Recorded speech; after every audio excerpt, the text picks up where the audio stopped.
जय हिंद। आज हम सबका टॉपिक आप सबको जैसा कि दिख रहा होगा, हमने पिछले आर्टिकल में हम सबने बोल दिया था कि आज के बाद जो भी क्लास होगा आप सबका पार्ट 1 का रिवीजन पे चलेगा। क्योंकि 20-23 का जो सेशन है हम सबका सेशन था, उसमें पार्ट 1 का एग्ज़ाम का फॉर्म का डेट आ चुका है कि 29 से आप सबका फॉर्म फिलअप करना है। तो 29 से जब आप सब फॉर्म फिलअप कीजिएगा तो उम्मीद है कि मार्च में 1 मार्च में आप सबका एग्ज़ाम स्टार्ट हो जाएगा 20-23 वाले सेशन के लिए। ठीक है, तो जब आप सबका मार्च में एग्ज़ाम होना है तो मे बी अभी तो फरवरी आने वाला है, तो जनवरी तो पूरा ख़त्म हो गया, फरवरी आने वाला है।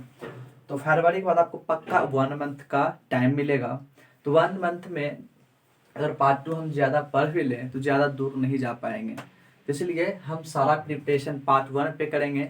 1 मंथ लगातार हम सब रिवीजन करेंगे पार्ट 1 का, और जो भी हम सबका छूट जाएगा 1 मंथ में वो हम 1 घंटा या 2 घंटा ज़्यादा क्लास करके पार्ट 2 का मेकअप कर देंगे। लेकिन पार्ट 2 के बारे में अभी सोचना नहीं है, क्योंकि जो भी अभी देखना है पहले पार्ट 1 को देखना है, क्योंकि ये एग्ज़ाम हमारे सर पे है। पहले पार्ट 1 को ही सर से हल्का करना है, उसके बाद पार्ट 2 को सोचना है। ठीक है, तो हम सबका जो आज से जो क्लास होगा वो पार्ट 1 हम करा के रहेंगे, पूरा पार्ट 1 का रिवीजन करा के रहेंगे। आप सबका एग्जाम में मैक्सिमम मार्क्स लाने का हम पूरा कोशिश करेंगे और सारा हम तैयारी करा देंगे, आप सब पूरा रिवीजन हो जाएगा आप सबका। ठीक है, तो आज से हम सबका जो रिवीजन का क्लास होगा वो डेली होगा। एक दिन गैप हो सकता है, अगर किसी कारण से हो जाए तो हो जाए, लेकिन उम्मीद रहेगा कि आप सबका क्लास अभी से 1 मंथ का क्लास डेली चलेगा। और 1 मंथ में हम पार्ट 1 का पेपर वन यानी पेपर 1 और पेपर 2 दोनों को कवर कर लेंगे 1 मंथ में, इतना रिवीजन करके चलेंगे। ठीक है, तो सबसे पहले हम पार्ट 1 को लेके चलेंगे, पार्ट 1 का पेपर 1 पे रिवीजन करेंगे। और पेपर 1 में ग्रुप ए में लेंगे सेट थ्योरी। तो फर्स्ट रिवीजन का क्लास जो चलेगा आप सबका वो सेट थ्योरी पे चलेगा, क्योंकि सेट थ्योरी से आपका 2 सवाल आने वाला है। ठीक है, सेट थ्योरी से आपका 2 सवाल आएगा पेपर 1 में। तो 2 सवाल आपके 16 मार्क्स के होते हैं। ठीक है, तो आपका हो जाएगा टोटल 32 नंबर। ठीक है, आपका 32 नंबर मात्र सेट थ्योरी से पूछा जाएगा। 2 क्वेश्चन रहेगा और यहाँ पे हम दोनों क्वेश्चन क्लियर करेंगे तो करेंगे, क्योंकि एक भी सवाल हमारा सेट थ्योरी से बाहर नहीं जाएगा, क्योंकि जितना हम यहाँ पे कराएंगे उससे एक भी सवाल आप सबका बाहर नहीं जाएगा। तो सेट थ्योरी का दोनों सवाल हम रिवीजन पे चलेंगे, और जितना रिवीजन कराएंगे सवाल उतना में से ही आएगा, ये मेरा गारंटी है आप सबसे। तो आज से आप सब लगे रहिएगा रिवीजन क्लास पे, आप सब इसको डेली कीजिएगा रिवीजन का क्लास, जिससे कि आप सबको बहुत सारा बेनिफिट होगा। और आप लोग के जितने भी दोस्त होंगे, अगर आप सबके फ्रेंड है पार्ट 1 में जिसका कि एग्जाम 20-23 में होना, तो आप उसे टेलीग्राम पे हम सबका इट्सा साइंस क्लासेस का नाम पे ग्रुप है, उस ग्रुप में उसे ऐड कर दीजिएगा। ठीक है, क्योंकि रिवीजन होगा और इसी से क्वेश्चन आना है। ठीक है, तो अगर आप मैक्सिमम मार्क्स चाहिए तो रिवीजन क्लास आप सब डेली कीजिएगा। चलिए आज का ये लेक्चर समाप्त करते हैं और चलते हैं आज से रिवीजन क्लास पे। ठीक है, तो सबसे फर्स्ट हम सेट थ्योरी का रिवीजन करेंगे। हम सब क्लियर कर देते हैं। सबसे फर्स्ट टॉपिक सेट थ्योरी का लेंगे। इसका हम रिवीजन करने वाले हैं सेट थ्योरी का, जिससे कि 2 क्वेश्चन आना है। दोनों क्वेश्चन को हम तोड़ के धर देंगे। एक क्वेश्चन रिलेशन से रहेगा, एक क्वेश्चन आपका फंक्शन से रहना है। तो रिलेशन फंक्शन दोनों पढ़ के सेट थ्योरी का 32 नंबर मुट्ठी में कर लेना है। ठीक है, तो चलते हैं सेट थ्योरी पे। तो फर्स्ट सवाल है आपका रिलेशन से। पहले हम रिलेशन पे चलेंगे। तो रिलेशन का फर्स्ट सवाल है जो कि आपका एग्जाम में आता है, और ये सवाल पूरे 8 नंबर के लिए पूछा जाता है आपके एग्जाम में। तो यह सवाल है, examine whether the relation is parallel to on the set of lines is equivalence relation और नॉट। इक्विवेलेंस रिलेशन और नॉट, यानी हमें इक्विवेलेंस रिलेशन चेक करना है सेट ऑफ लाइंस के लिए। ये जहाँ की रिलेशन हमारा इज पैरेलल टू दिया हुआ है, तब हमें सेट ऑफ लाइंस के लिए इक्विवेलेंस दिखाना है, होगा कि नहीं होगा, हमें एग्जामिन है यानी चेक करना है। ठीक है, तो इसका जो सॉल्यूशन लिखिएगा, चलिए इसका सॉल्यूशन लिखिएगा, वो सॉल्यूशन कैसे लिखिएगा। हम सब डेली 3-4 सवाल का रिवीजन करते चलेंगे ताकि एग्जाम में हर सवाल मेरा यहीं से होगा। तो हमें इक्विवेलेंस रिलेशन चेक करना है। तो पहली बात एक थोड़ा सा यहाँ पे रफ कर देते हैं। इक्विवेलेंस रिलेशन जहाँ भी चेक करना हो तो उसके लिए हमें तीन बातों का ध्यान रखना होगा। पहला रिफ्लेक्सिविटी और दूसरा साइमेट्रिसिटी, ठीक है, साइमेट्रिसिटी, और तीसरा ट्रांजिटिविटी। यानी हमें जब भी इक्विवेलेंस रिलेशन चेक करना हो तो इस तीन बात का ध्यान रखना होगा। यानी ये तीन चीज अगर होल्ड कर जाए उस रिलेशन में तब वह रिलेशन इक्विवेलेंस रिलेशन कहलाएगा। तो हमें इक्विवेलेंस रिलेशन चेक करना है इस सेट पर, यानी सेट ऑफ लाइंस पर। तो चलिए लेट सॉल्यूशन में चलते। Let A is equal to L1 L2 L3 be the set of lines। हमने सेट ऑफ लाइंस ले लिया, यानी सेट ऑफ लाइन जिसमें लाइन रखा हुआ है, हमने उसे ए कहा और उसके अंदर L1 L2 L3 ये सब हमने लाइन को लिया, ठीक है, सेट ऑफ लाइंस। उसके बाद लिखिएगा let R denotes the relation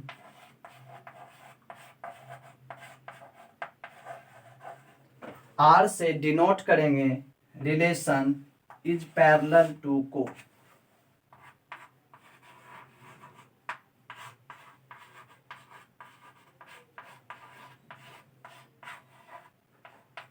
ठीक है, इतना सा बात में कोई दिक्कत नहीं होना चाहिए।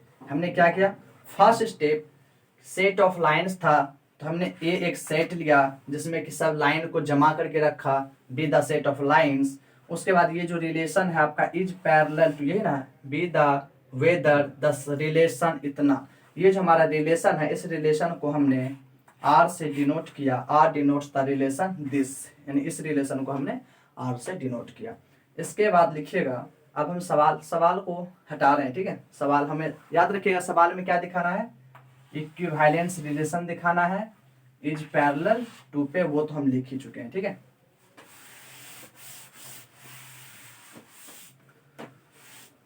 इसके बाद लिखिएगा, हमने दोनों चीज लिख दिया, फिर लिखिएगा टू एग्जामिन वेदर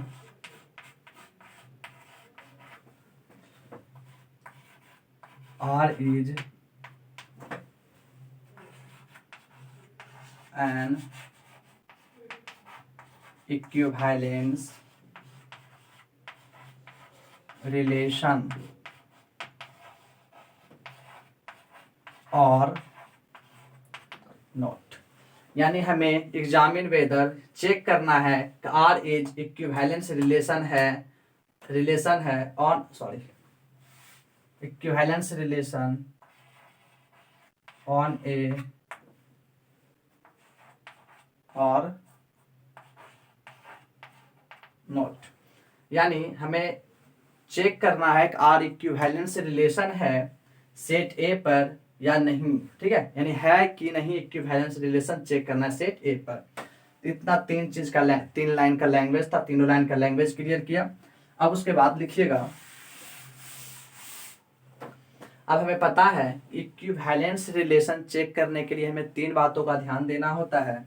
तो पहला है रिफ्लेक्सिविटी। फर्स्ट करते हैं रिफ्लेक्सिविटी। तो रिफ्लेक्सिविटी चेक करते हैं इस रिलेशन पे। तो फॉर ऑल एक वस्तु सेट में लिया, ए बिलोंग्स टू ए, यानी एक वस्तु सेट से एक लाइन ए लिया जो बिलोंग कर रहा है सेट में,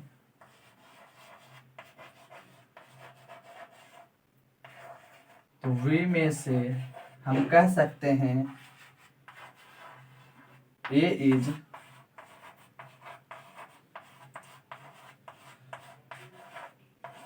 पैरेलल टू ए। यानी आप गौर से देखिए, रिफ्लेक्सिविटी में हम ये शर्त होता है कि कोई एक वस्तु सेट में लेते हैं, अगर वही ए और ए में आ जाए तो रिफ्लेक्सिविटी होल्ड कर जाएगा। तो वही लिखा, ए कोई वस्तु हमने सेट में लिया तो वी में से हम कह सकते हैं ए कोई लाइन है। ए क्या है? कोई लाइन है, क्योंकि हम कहाँ से लिए? सेट से लिए ए को। और ए जो सेट है उसमें क्या वस्तु जमा है? L1 L2 L3, वो सब क्या है? लाइन का नाम है। तो ए हम वहीं से लिए हैं, उठाए हैं, तो ए हमारा क्या रहा होगा? ए हमारा वहां पे लाइन रहा होगा। ए लाइन है, तो ए जो है वो अपने आप का पैरेलल होगा कि नहीं? ये जो लाइन है यह अपने आप का पैरेलल होगा कि नहीं? जैसे देखिए पैरेलल ये हुआ, यानी ये लाइन इस लाइन के पैरेलल है, ये लाइन इस लाइन के पैरेलल है, तो ये लाइन अपने आप का पैरेलल होगा, जरूर होगा, क्योंकि ये लाइन अपने आप का पैरेलल होगा, क्योंकि ये लाइन अपने आप का पैरेलल होगा, क्योंकि ये खुद का तो पैरेलल होगा ही, क्योंकि इस पे थोड़ा ना ऐसे हो जाएगा, ये तो खुद का पैरेलल होगा ही। या तो ये भी इसका पैरेलल है, लेकिन अगर ये लाइन इसमें सटा देंगे, अगर ये लाइन हटा के ये लाइन इसी पे डाल दिए, क्या वो लाइन उस लाइन के पैरेलल नहीं हुआ? पैरेलल हुआ। तो वही ए लाइन जो है वो अपने आप का पैरेलल जरूर होगा। वही हमने यहाँ पे लिखा कि ए इज पैरेलल टू ए अपने आप का पैरेलल जरूर होगा। फिर से लिखिएगा, उसके बाद यहाँ तक तो समझ गए, वी में से हम कह सकते हैं कि ए इज पैरेलल टू ए अपने आप का पैरेलल जरूर होगा। इज पैरेलल टू को हम किससे डिनोट करते हैं? आर से, क्योंकि ये हमारा रिलेशन था, आर से डिनोट किए थे इसको, तो ए को ए रहने दिया, इसको हमने आर से डिनोट किया, तो आर रखा, ए का ए। अब ए रिलेटेड टू ए है, इसे हम लिख सकते हैं ए बिलोंग्स टू आर। आर को जब बाहर करते हैं, ए को अंदर करते हैं, तो वो बिलोंग कर जाता है आर में। ये तो हम हमेशा सेट थ्योरी जब फंडामेंटल थ्योरम दिखाए तो उसमें भी दिखाई थी ये चीज। जब ए में लिया और ए बिलोंग कर जाए आर में, तब यह रिफ्लेक्सिविटी होल्ड कर जाएगा। तब लिखिएगा 10 रिफ्लेक्सिविटी होल्ड्स, 10 रिफ्लेक्सिविटी होल्ड्स। तो रिफ्लेक्सिविटी आपका होल्ड कर गया। अब चलेंगे दूसरे नंबर साइमेट्रिसिटी पे।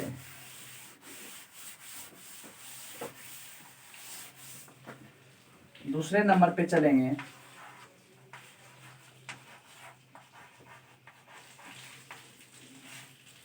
साइमेट्रिसिटी। साइमेट्रिसिटी में क्या दिखाना होता है कि कोई दो वस्तु सेट में लीजिए, और यदि ए बी बिलोंग कर रहा है आर में, तब दिखाना होता है कि बी ए भी बिलोंग कर जाए आर में, तब यह आपका साइमेट्रिसिटी होल्ड कर जाता है। जब ए बी आर में हो तो बी ए भी आर में दिखाना होगा, तब साइमेट्रिसिटी आपका होल्ड हो जाएगा। ठीक है, तो फिर से वही यहाँ पे फोर लेके चलते हैं। रिफ्लेक्सिविटी में आपका 4 ऑल चलता है, और साइमेट्रिसिटी में आपको 4 लेते हैं। तो 4 ए बी बिलोंग्स टू ए, यानी दो वस्तु बिलोंग कर रहा है सेट में, दो वस्तु सेट में लिया, यदि हम कहें कि ए बी जो है वो बिलोंग कर रहा है आर में, अगर ये बिलोंग कर रहा है आर में तो हमें दिखाना होगा कि बी ए भी, अगर ए बी बिलोंग कर रहा है आर में, तो अगर हम दिखा दें कि बी ए भी आर में बिलोंग कर रहा है, तो ये साइमेट्रिक गुण भी आपका होल्ड कर जाएगा। चलिए इसको दिखाते हैं। अगर ए बी आर में है तो इसे हम लिख सकते हैं A related to be. Are को अंदर किया, बी को बाहर किया, तो ए रिलेटेड टू बी। इसको तोड़ने के लिए आप सबको पता ही है। उसके बाद आर को हम डिनोट करते किससे? इज पैरेलल टू से, क्योंकि आर हमारा रिलेशन था। आर को हम दिखाते हैं इज पैरेलल टू से, क्योंकि हम पीछे जो डेफिनेशन वो लिखे थे बड़ा बड़ा लाइन, उसमें लिखा दिए हैं आर डिनोट्स द रिलेशन, यानी रिलेशन को आर से डिनोट करता है, और वो रिलेशन क्या था? इज पैरेलल टू था। आर के जगह पर इज पैरेलल टू, बी है तो बी। ठीक है, A is parallel to B, अगर कोई लाइन ये ए है और ये लाइन बी है, अगर ए बी के पैरेलल है तो बी भी तो ए के पैरेलल होगा, क्योंकि ए जब बी के पैरेलल तो बी भी ए के पैरेलल। जब ए बी के पैरेलल है तो हम लिख सकते हैं कि B is parallel to A,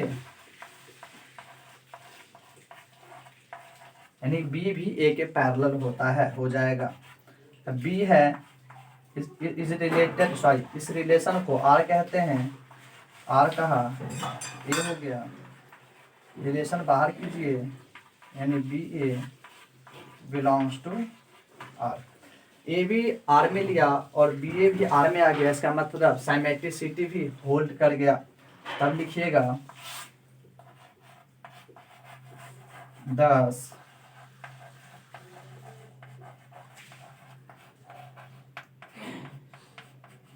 साइमेट्रिसिटी holds, ठीक है, 10 साइमेट्रिसिटी होल्ड्स। दो चीज पूरा हो गया, साइमेट्रिसिटी रख रहे हैं। तीसरा चीज बचा ट्रांजिटिविटी।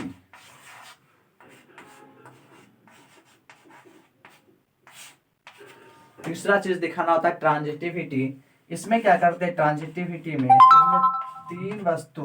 इसमें तीन वस्तु हम सेट में लेते हैं। अगर पहला वस्तु यदि ए बी आर में लें एंड बी सी आर में लें, यानी दो वस्तु शुरू का आर में ले और फिर लास्ट का दो वस्तु आर में ले, तब अगर ये ए सी भी बिलोंग कर जाए आर में, तब ट्रांजिटिविटी आपका होल्ड हो जाता है, ठीक है। तो इसमें भी फिर से 4 तीन वस्तु लीजिए सेट में ए में, यदि शुरू का दो वस्तु यानी ए बी आर में लिया एंड लास्ट का दो वस्तु यानी बी सी आर में लिया, तब हमें दिखाना होगा कि ए सी भी आर में होगा। अगर ए सी आर में हो जाए तब ट्रांजिटिविटी होल्ड कर जाएगा। इसे तोड़िएगा तो ए रिलेटेड टू बी, इसे तोड़िएगा बी रिलेटेड टू सी, ठीक है। उसके बाद आर को इज पैरेलल टू से दिखाएंगे, ए इज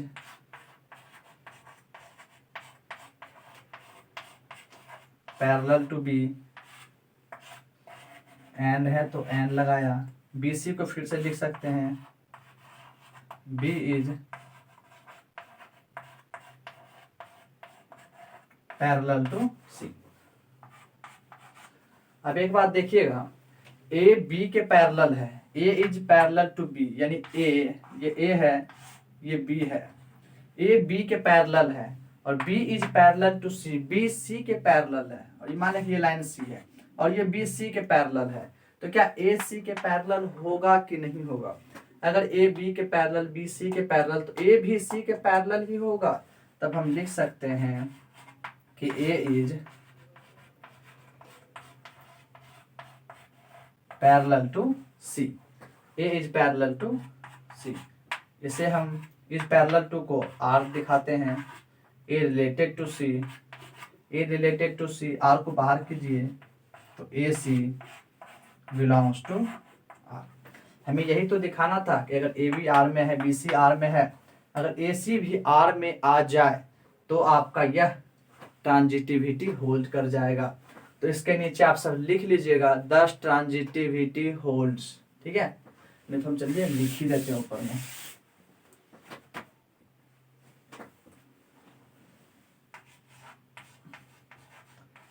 दस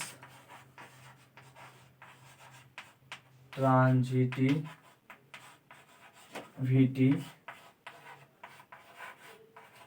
होल्ड्स, ठीक है। तीनों गुण होल्ड कर गया। अगर तीनों गुण होल्ड कर जाए तो वह रिलेशन इक्विवेलेंस रिलेशन कहलाता है। तब लिखिएगा overall R is an equivalence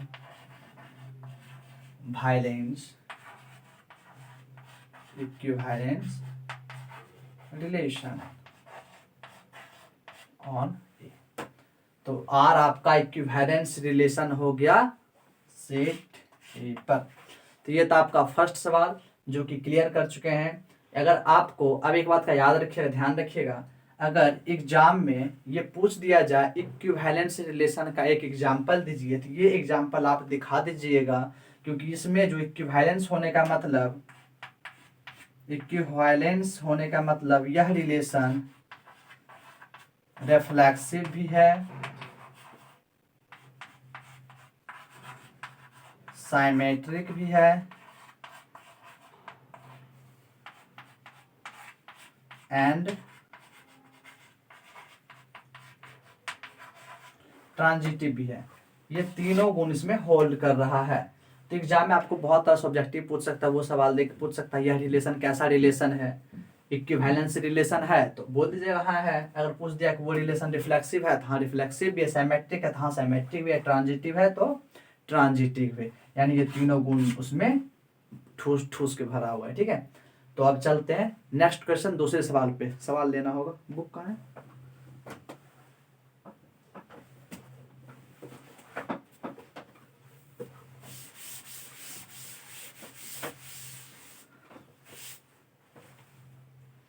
तो सेकेंड क्वेश्चन चलते हैं।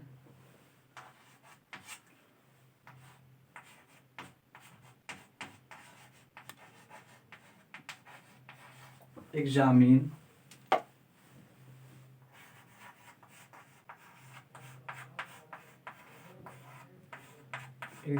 whether the relation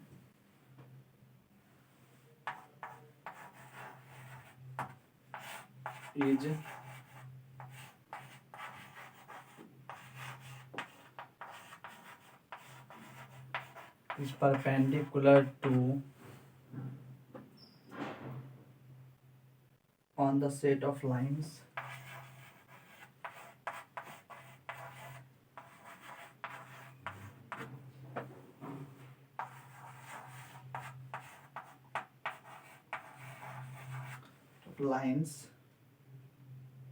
reflexive, symmetric and transitive.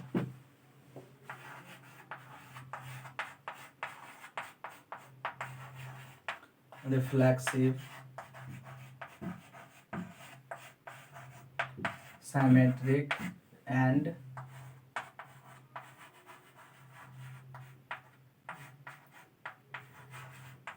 transitive। चलिए नेक्स्ट सवाल पे। नेक्स्ट सवाल है आप सबका, ये भी समझिए। तो ये जो रिफ्लेक्सिव, साइमेट्रिक, ट्रांजिटिव लिखा है, इसे हम एक लाइन में चाहे तो इक्विवेलेंस बोल सकते हैं।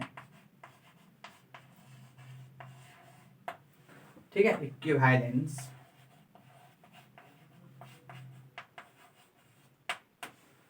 ठीक है, यानी हमें जो इसमें सवाल में दिखाना है, सवाल जस्ट पुराना ही है, फर्स्ट सवाल के जैसा ही है।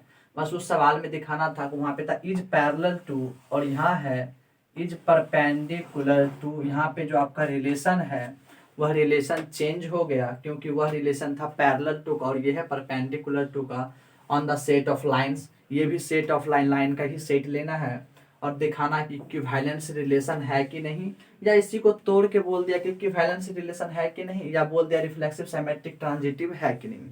यानी ये बोले या ये बोले, दोनों तो एक ही चाहिए। अगर ये भी बोले तो ये तीनों दिखाना होता है, अगर ये तीनों भी बोले तो हमको यही दिखाना होता है। ठीक है, तो इसका सॉल्यूशन चलते हैं। तो सॉल्यूशन पे चलिएगा। सॉल्यूशन में सबसे फर्स्ट लिखिएगा, हमें set of lines, the set of lines लेना है। तो late A is equal to L1, L2, L3 be the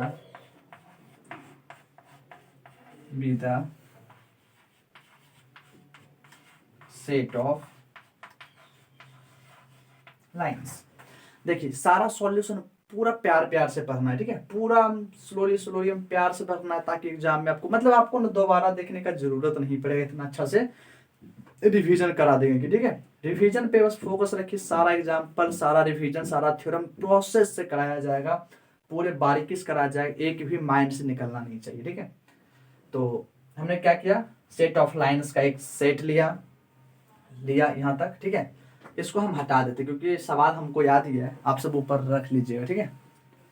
तो इस पैरेलल टू पे चलना है ना।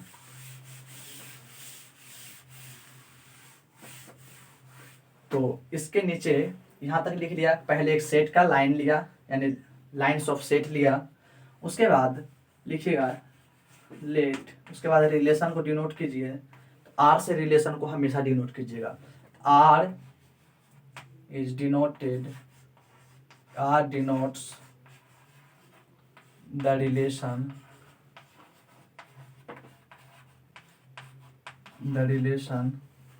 और रिलेशन हमारा क्या है, तो is perpendicular,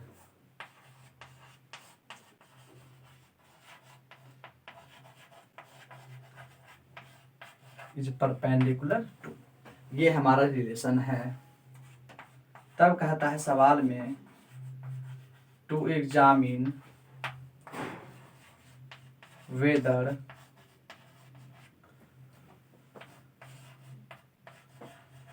are is reflexive, check करना होता है इक्विवेलेंस, इक्विवेलेंस का मतलब रिफ्लेक्सिव, सिमेट्रिक, ट्रांजिटिव। यहाँ डायरेक्ट लिख सकते हैं आर इज इक्विवेलेंस रिलेशन दिखाना है, या उसे आप तोड़ के भी रिफ्लेक्सिव, सिमेट्रिक, ट्रांजिटिव लिख सकते हैं, ठीक है। तो हम यही तीनों लिख देते हैं, रिफ्लेक्सिव, सिमेट्रिक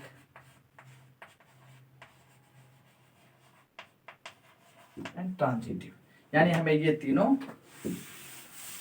यही तीनों दिखाना है, या डायरेक्ट इसे बोल सकते हैं R is an equivalence relation और नोट, यानी आर इक्विवेलेंस रिलेशन होगा कि नहीं होगा, या ये तीनों होगा, ठीक है।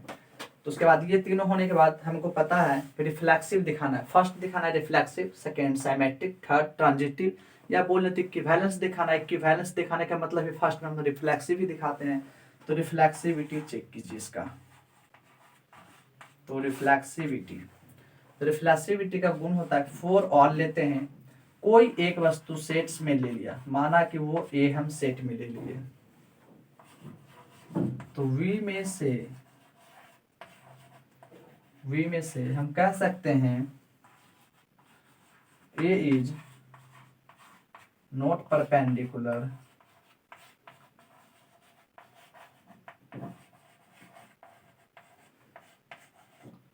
To A. सपोज कीजिए ये कोई से एक लाइन ए है, क्या ये लाइन अपने आप पे परपेंडिकुलर है क्या ये लाइन अपने आप पे ये लाइन अपने आप का पैरेलल जरूर है, ये जो लाइन है ए, ये अपने आप का पैरेलल जरूर है, लेकिन ये अपने आप पे परपेंडिकुलर कभी नहीं हो सकता, ये कभी नहीं हो सकता, क्योंकि ए अपने आप का परपेंडिकुलर कभी होगा, क्योंकि ये लाइन सीधा जा रहा है, क्या अपने आप पे परपेंडिकुलर नहीं हो सकता, ये पैरेलल हो सकता है पर परपेंडिकुलर नहीं हो सकता। तो वही लिखें ए इज नॉट परपेंडिकुलर टू ए, कभी ए पर परपेंडिकुलर नहीं हो सकता।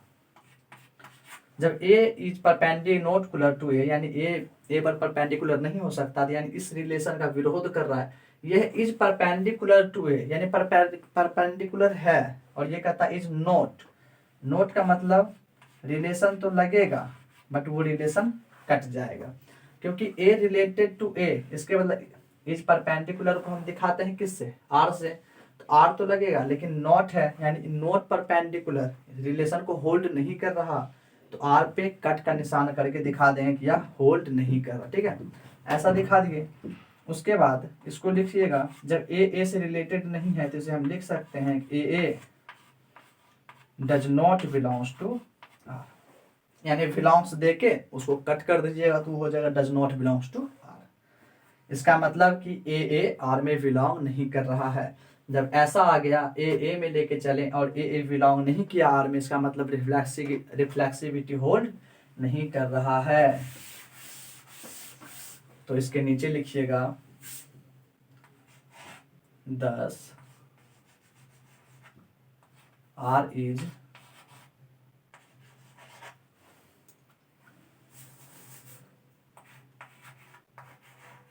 Are is not reflexive. R क्या हो गया आपका? नॉट रिफ्लेक्सिव, यानी रिफ्लेक्सिव नहीं है, यानी रिफ्लेक्सिव गुण खत्म। सेकेंड पे चलिएगा, याद रखिएगा आर पे रिफ्लेक्सिव नहीं है। सेकेंड चलिएगा तो साइमेट्रिसिटी, इसमें भी फोर, दो वस्तु लेते हैं सेट में, यदि यह वस्तु ए बी आर में है तो दिखाना होगा कि बी ए भी आर में होगा, जिसे जब तोड़िएगा तो ए रिलेटेड टू बी, आर को डिनोट करते हैं, डिनोट किए हैं इस परपेंडिकुलर के लिए,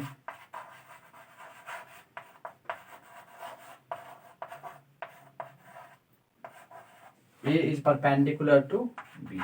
ध्यान दीजिए ए क्या है? ए परपेंडिकुलर है, सॉरी ऐसे देखिए, ए एक लाइन है, ये लाइन परपेंडिकुलर है इस बी पे, यानी बी पे ए जो है वो लंब है, A is perpendicular to B, A line B पे लंब है, ए लाइन बी पे लंब हो गया। तो क्या ये बी लाइन ए पे लंब हो सकता है क्या? अगर ए बी पे लंब है तो क्या ये बी ए पे लंब होगा? हाँ जरूर लंब होगा। देखिए ए अगर बी पे लंब है तो ये बी भी तो इस पे यहाँ तक, ये बी भी तो इस ए पे लंब है। अगर इसे देखिए हटाइए, ये बी भी इस पे क्या है? लंब है, यानी दोनों एक दूसरे पे लंब है। अगर ए बी पे लंब है तो बी भी ए पे लंब है। तो लिखिएगा बी इज परपेंडिकुलर टू ए, यानी बी भी ए का परपेंडिकुलर होगा। जब बी भी परपेंडिकुलर है तो इस परपेंडिकुलर टू का डिनोट कर, सॉरी इस परपेंडिकुलर टू को डिनोट करते हैं आर से, यानी B related to R, this B A belongs to R, यानी बी ए आर में, बी रिलेटेड है ए आर से, आर को जब बाहर कीजिएगा तो बी ए बिलोंग्स कर जाएगा आर में, क्योंकि जब आर टूटता है तो ऐसा ही बनता है और आर जब समेटते हैं तो ऐसा हो जाता है। जब ये भी होल्ड कर गया, यानी ए भी ए में लिए थे, सॉरी ए भी आर में लिए थे और बी ए भी आर में आ गया, इसका मतलब साइमेट्रिसिटी भी आपका होल्ड कर रहा है। तो लिखिएगा 10 आर इज साइमेट्रिक, यानी साइमेट्रिक गुण है इस रिलेशन में, साइमेट्रिक गुण है, लेकिन रिफ्लेक्सिव गुण नहीं है, क्योंकि रिफ्लेक्सिव होल्ड नहीं किया तो रिफ्लेक्सिव नहीं है, बट साइमेट्रिक है। तीसरा जो चलते हैं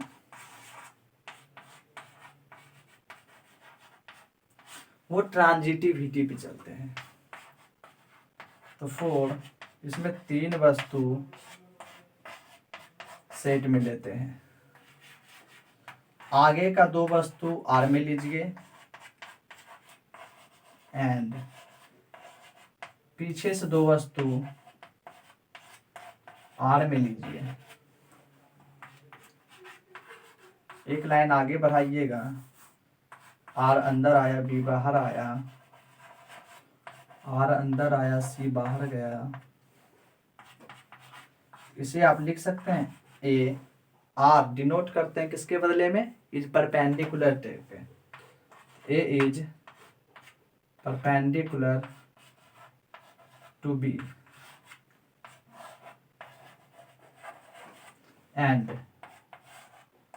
B is perpendicular to C. A related से इस परपेंडिकुलर को दिखाया, यहाँ भी परपेंडिकुलर दिखाया।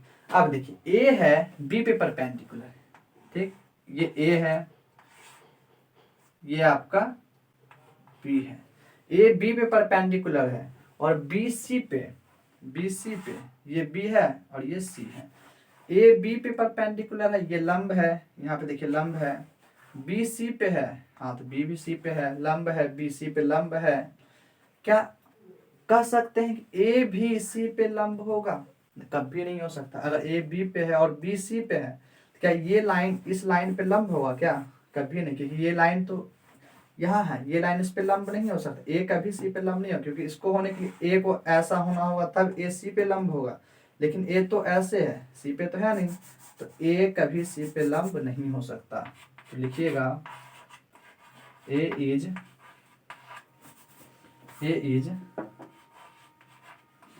Not perpendicular.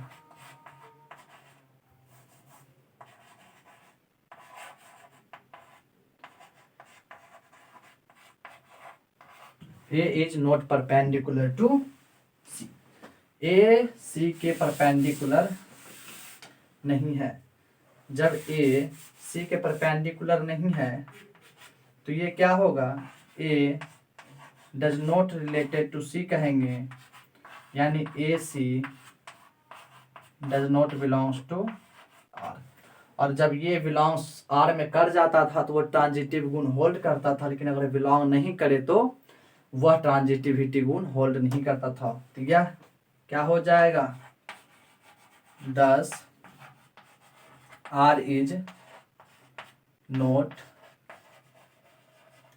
ट्रांजिटिव, यानी ये जो रिलेशन निकला वो ट्रांजिटिव नहीं है, क्योंकि वो डज नॉट होल्ड कर गया। जब ये पूरा सवाल को सॉल्व किए तो यह 3 गुण हमें दिखा कि आर रिफ्लेक्सिव नहीं है, सिमेट्रिक है, ट्रांजिटिव नहीं है। तो यह बताइए क्या यह रिलेशन जो 3 चीज निकला, और हमें जब इक्विवेलेंस दिखाना होता है तो वो तीनों गुण को दिखाना होता है, तीनों गुण होल्ड कर जाता है तब वो इक्विवेलेंस, क्या यह इक्विवेलेंस रिलेशन है क्या? तो लिखिएगा overall R is not N